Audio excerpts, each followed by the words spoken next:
welcome back to my channel. Yes, I know I look different. Go to my Twitter, it'll explain everything there. I think it's kind of awesome, but what do I know? Alright, let's jump into this video. This is Kellyanne Conway going off on a reporter who reported on a story she doesn't like, and we're going to listen to clips from that and we're going to talk about it. But first, I want to give you a little history on the what the article was about and why Kellyanne Conway is having a hissy fit. And she's literally having a hissy fit. Okay, for starters, Kellyanne Conway, the article is about how Kellyanne Conway is up for chief of staff, which is true, and how her husband actively criticizes the president, so that somehow puts her in the middle. And that's what offended her, is the fact that that put her in the middle. And it really does put her in the middle. I mean, the man criticizes Trump often. He put an op-ed in a newspaper that was like 16 pages long criticizing the president's mental health, and Donald Trump goes after him. So her boss, the person who signs her paychecks, and the person she chose to spend the rest of her life with cannot stand each other and openly criticize each other. I don't know about you, but I would find that stressful, and she just did not like that the reporter kind of pointed that out, because my guess is that she's worried about whether Donald Trump will see it and how bad that will make her look in Donald Trump's eyes, because I don't think she cares so much about her husband. So yeah, let's listen to the first clip and talk about it. Hey, Caitlin, Kellyanne Conway. So I just am wondering why in God's earth you would need to mention anything about George Conway's tweets in an article that talks about me as possibly being chief of staff. Other than, it looks to me like there's no original reporting here. You just read Twitter and other people's stuff, which I guess is why you don't pick up the phone when people call from the White House, because if it's not on Twitter, it's not on cable TV, it's not real. I'm just wondering why you would have to, why, or whatever gives you the idea that I'm, quote, caught in the middle of somebody's Twitter feed in the President of the United States, A. B, who would be able to tell you that except for me? And we've never talked as far as I know. We have never talked. I did cite the Bloomberg News article, and the reason I didn't pick up the call was because it said it was from Egypt, and I called right back. In terms of mentioning George Conway, it's relevant content. I know it's just for clicks, but you're going to have to give me like a journalistic reason here, especially if you admit that you just are repeating what another news source said and the president disputed that anyway. So it's sort of like doubly embarrassing. There's no original reporting. If you're going to call yourself a reporter, let's see some reporting. There's no original reporting, and then it's just lazy. Respectfully, of course, it's just lazy to talk about somebody's Twitter feed. I know, do you talk about other people's spouses in your pieces? Because I've been looking around. I haven't learned a single thing from any of your pieces, but I'm just wondering if you routinely talk about people's spouses. Yes, my editor requires us to put in context about people's families or spouses when it's relevant. And why is it relevant here? George's position is what? That he's against the president, and the president has attacked him back. Okay, so that first clip is when she first starts talking to the reporter, and she wants to know why it's relevant, why her husband's information is relevant. And I do want to stick to one piece where I'm kind of on her side. Although it is relevant and is probably reported, it's kind of sad that she can't do anything without being caught between two powerful men, because she's a pretty freaking powerful woman on her own. And people seem to forget that, even though she's gross. I gotta give her credit for at least being a powerful woman in the field, even though she's absolutely horrifically disgusting, and she never answers a question, and she lies. She's like the queen of lies. So I'm gonna give you credit where credit is due. You got a really powerful position, and you lie, Kellyanne Conway. But now let's move on to the fact that she is actually threatening the reporter. She's sitting there threatening the reporter. She was like, well, she didn't get to the threats yet, but she's being condescending and rude in this piece, and she's just like, I don't understand why you have to report on my husband. It's none of your business. No, when it's relevant to the article, it's important. I also want to point out the fact that she is very, very, very, very rude and very condescending, and she could have handled this a whole lot better. The next thing I want to state is how calm the reporter is being. I'm not quite so sure I could be that calm when someone's like, you don't pick up a phone call from the White House. Well, I didn't pick it up because it said it was from Egypt, and then I called the number right back. Why is your official phone from the White House coming up from Egypt? So many questions I'm going to want answered there, Kelly. Come on, tell me why your phone is showing up in Egypt if it's not. And that makes no sense, and that is concerning. But hey, what do I know? I'm just a YouTube person, so maybe it's normal for the White House phones to show up coming from Egypt. I wouldn't answer a phone call from Egypt. And I wouldn't expect anyone else in the United States to answer a phone call from Egypt unless they're expecting one, because that seems a tiny bit scammy. I'm just saying. Don't be condescending. To a reporter, you're trying to get to like you. Or not even trying to get to like you, trying not to report on your personal life. It's just not a good idea. Alright, let's move on to the next clip. Back. Well, the president's supportive of me. You mean last March? If that's You mean 7 months ago? If that's when he last attacked George Conway, then yes. So you don't know when that was? I don't know It's the just date off forever the going to top be of my relevant. head. But you're the quote breaking news reporter is what it says here, and I'm just trying to understand what the breaking news was there.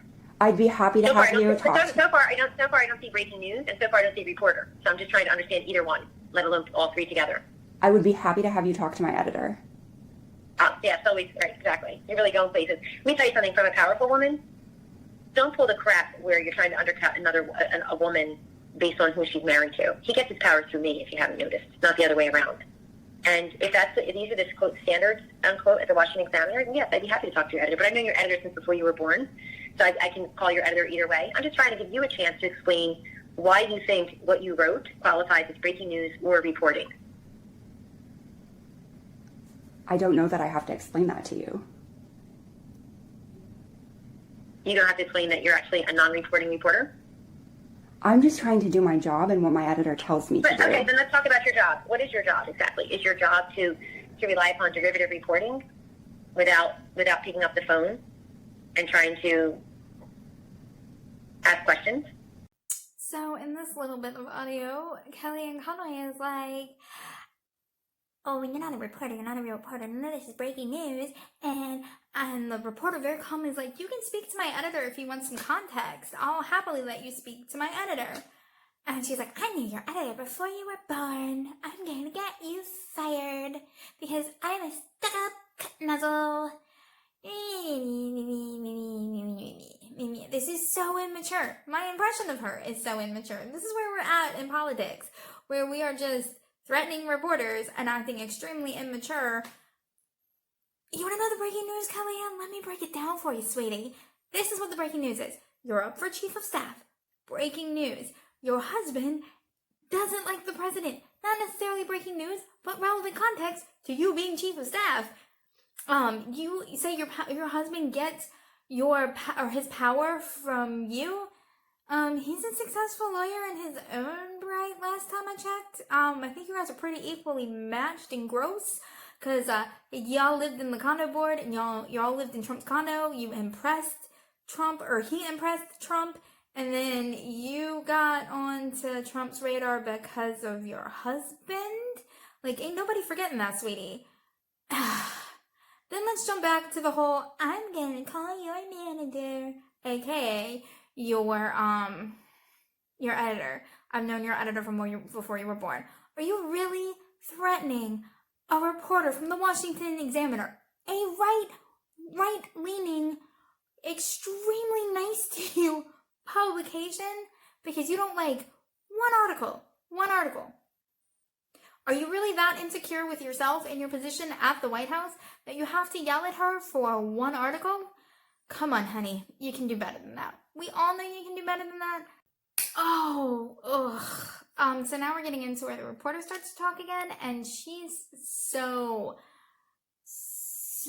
nice to her, even though she doesn't deserve an ounce of that nicety. She doesn't deserve a reporter does not have to explain why she's making a story to the person she's making a story about. She owes Kellyanne Conway nothing. Absolutely nothing. Her job is to report on Kellyanne Conway for the National Examiner. Once again, an extremely right-wing based publication that is kind of, in my opinion, a joke. But, and when she was like, is this what the Examiner calls, good reporting? Cause, it's Examiner and it should worship the ground Donald Trump works on, cause I'm Kellyanne Conway and you can't report anything negative about me and the Washington Examiner. No, Kellyanne Conway, that's not how this works. That's not how any of this works. They are allowed to report whatever they want as long as it is factually accurate. And it was factually accurate. She owes you nothing. Alright, let's jump on to the next part. So now we're getting into where the reporter starts to talk again, and she's so nice to her, even though she doesn't deserve an ounce of that nicety. She doesn't deserve a reporter does not have to explain why she's making a story to the person she's making a story about. She owes Kellyanne Conway nothing. Absolutely nothing. Her job is to report on Kellyanne Conway for the National Examiner. Once again, an extremely right-wing based publication that is kind of, in my opinion, a joke. But, and when she was like, is this what the Examiner calls, good reporting? Because, you know, it's the Examiner and it should worship the ground Donald Trump works on because I'm Kellyanne Conway and you can't report anything negative about me and the Washington Examiner. No, Kellyanne Conway, that's not how this works. That's not how any of this works. They are allowed to report whatever they want as long as it is factually accurate. And it was factually accurate. She owes you nothing. All right, let's jump on to the next part.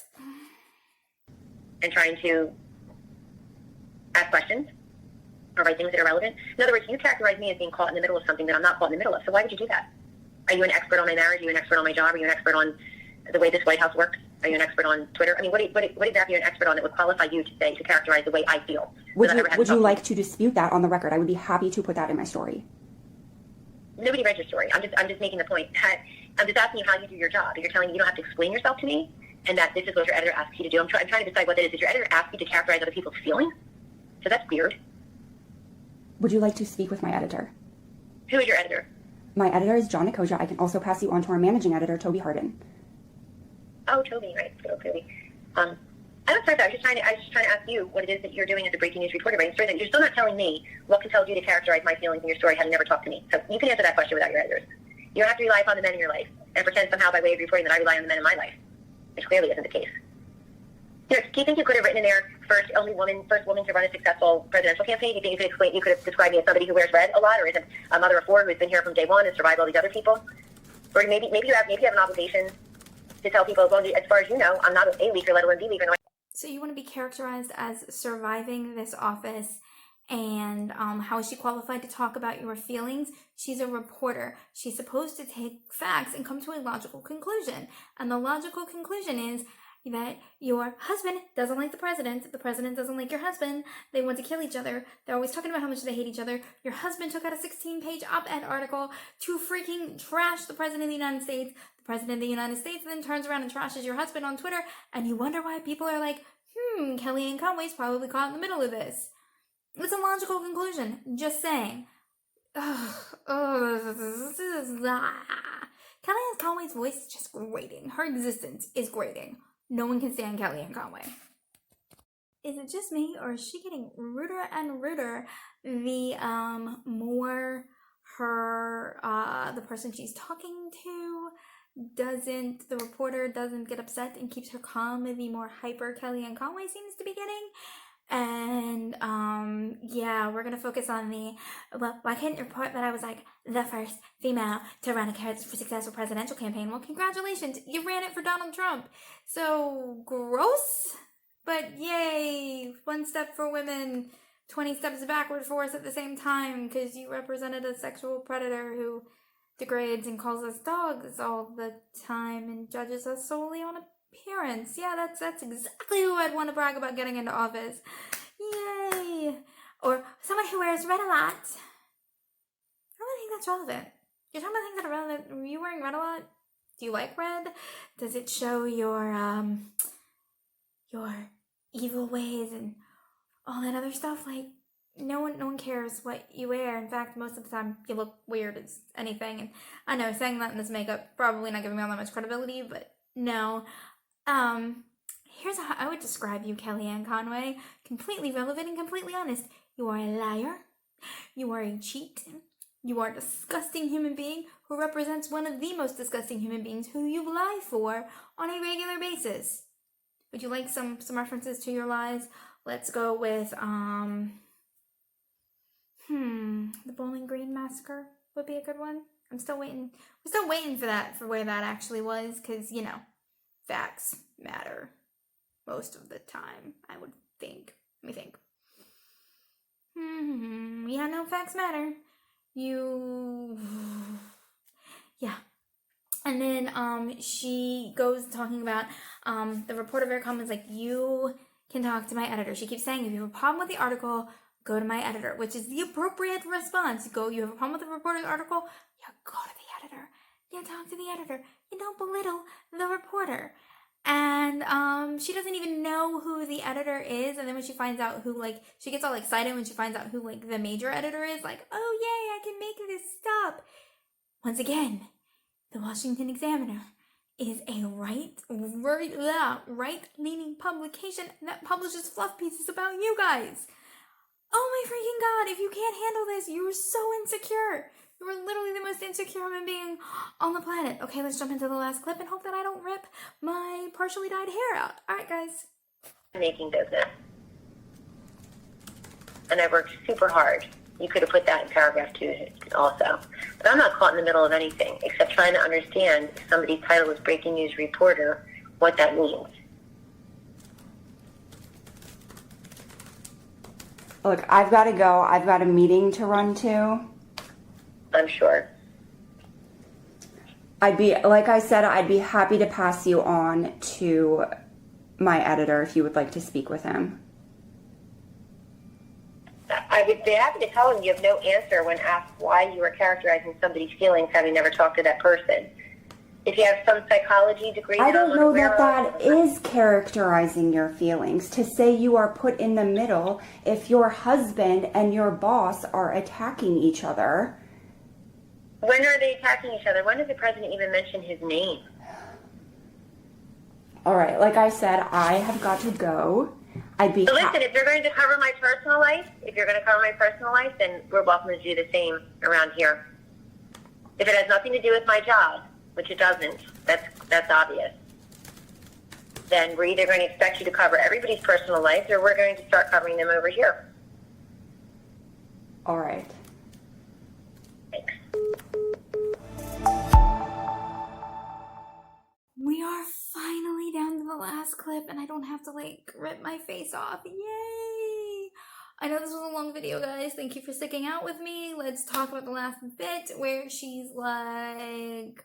You can hear the reporter, who is very calm, furiously typing away. Like, you know she's planning an article on this. You know she was planning to release this with the article. Like, she is just taking notes and taking names. And Kellyanne Conway is just digging that hole. But let's get to the last part where she actually threatens the reporter. Are we really at that point? I mean, I know we're at that point. The president has tried to threaten reporters in the past. They don't investigate their personal lives. She's doing that. I want to remind you guys for the last time, for the 15th million complete in total time, freedom of speech allows reporters to speak out against the government as long as it is factual. Everything she said in her article was factual. Kellyanne Conway just didn't like it. You are not protected by being Trump's little sycophant from getting articles you don't like published about you. That's not how this works, sweetie. Like the rest of us, you are open to criticism. You are open to opinion pieces. You are open to someone saying that you are caught in the middle. You are open to me sitting here mocking you for your horrible little voice recording. Okay, guys, I know I'm going to get a lot of hate watchers and a lot of comments on my appearance down in the comment section below. So for those of you who are not one of those, please go down and click the links down that I've linked down below for you. They are two amazing channels that I intend to focus on. I think I'm going to put a third one into, which is God is Grey, but we have Nerdvania. I never pronounce her name right. Sorry. Her channel is like small like mine, but it's amazing. I love it. I adore her. She's one of my biggest supporters, and I cannot support her back enough because she's just a wonderful human being. And yeah, and then we have Rachel, and we all know how I feel about Rachel. She seems to be struggling coming back from her break, and I would like to see her stuff continue to grow. I would like to see her get back into the swing of things, and for you guys to continue to support her. So they are both linked down below. Please subscribe. Please go watch their videos. Please subscribe to me if you're not, because I still have a very large chunk of you that are not subscribed, that are watching my videos fairly regularly. So please hit that subscribe button, hit that like button, and I will see you later.